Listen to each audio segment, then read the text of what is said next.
Une Europe de la libre circulation des électrons décarbonés. C'est exactement ce qu'il faut faire. Produit avec du renouvelable ou du nucléaire, on s'en fiche. Si sur le sol européen, on sait produire des électrons décarbonés, c'est une chance. Et donc, j'imagine que vous vous posez beaucoup de questions, peut-être sur ce que j'ai dit.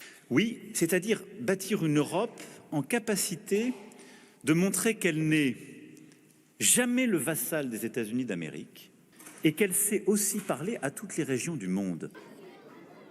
Qui a été créé en 2021, qui est unique en Europe et qui détecte et révèle tentatives d'ingérence dans le débat public qui ont vocation à nous déstabiliser, mais aussi concrètement, à ça marche comment? Eh bien, concrètement, c'est une équipe d'experts, experts des données, mais aussi de l'anthropologie, de l'histoire et de la géographie. Eh bien, analyser ces campagnes de fausses nouvelles, ces détournements de sites du gouvernement pour pouvoir les relier à leurs auteurs, de manière à pouvoir dévitaliser ces campagnes en révélant de fausses informations.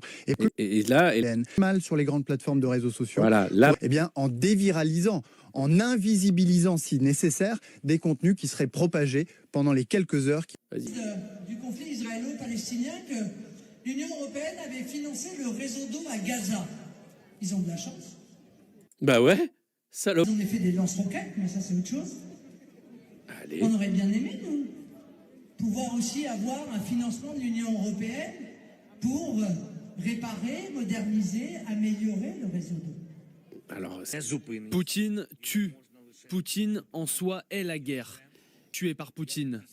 Comme des milliers de gens torturés à cause de cette seule créature. Tout à l'heure, au stade Panathinaïque ici, il y avait beaucoup d'émotions.